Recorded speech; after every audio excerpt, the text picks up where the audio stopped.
Yeah, this war caused a historic shift in public opinion on how Americans view the Middle East conflict. What are we talking about here? Who voters sympathize more with, the Israelis or the Palestinians? Back in October of 2023, it was the Israelis by 48 points. Look at this shift. Now we're talking about the Palestinians by a point. I looked back at every single poll that I could possibly find since this question was first asked in the 1980s. This is the first time ever in which the Palestinians had any sort of lead on this particular question. It is very clear that this war caused a historic shift away from the Israeli position in the Middle East conflict and towards the Palestinians when it comes to who Americans and voters sympathize with. This, of course, was led by Democrats, because what are we talking about? We went from Democrats favoring the Israelis by 26 points to the Palestinians by 46 points. That is a shift, John, quick math in my head, of over 70 percentage points. But overall, the first time ever in which more Americans sympathize with the Palestinians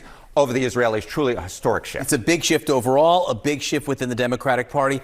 What about Republicans? Yeah, it's not just Democrats, though, in which we have seen a real shift of opinion. Even within the Republican ranks, this war has caused real division. What are we talking about? Well, we often talk about by age within the Democratic Party, but what about by age within the Republican ranks? Who Republicans sympathize more with? You see a massive, huge age divide. Those 50 and over, what we see amongst Republicans is they sympathize more with the Israelis by 66 points. But look at the voters under the age of 50. They do sympathize with the Israelis, but just by 25 points. We're talking about a 40-point difference, with the youngest Republicans being far more sympathetic to the Palestinian position than older Republicans are. That's a huge gap right there. Let's just say that. That is a huge gap, and I think it's going to be very interesting to see how the Republican Party adjusts going forward. All right, the news of the ceasefire deal, the possible return of all Israeli hostages, what's likely to be the reaction to that? Yeah, I think Americans are really going to like it. And why do I say that? Because just look at the polling. A permanent Israeli-Hamas ceasefire, that is negotiating one.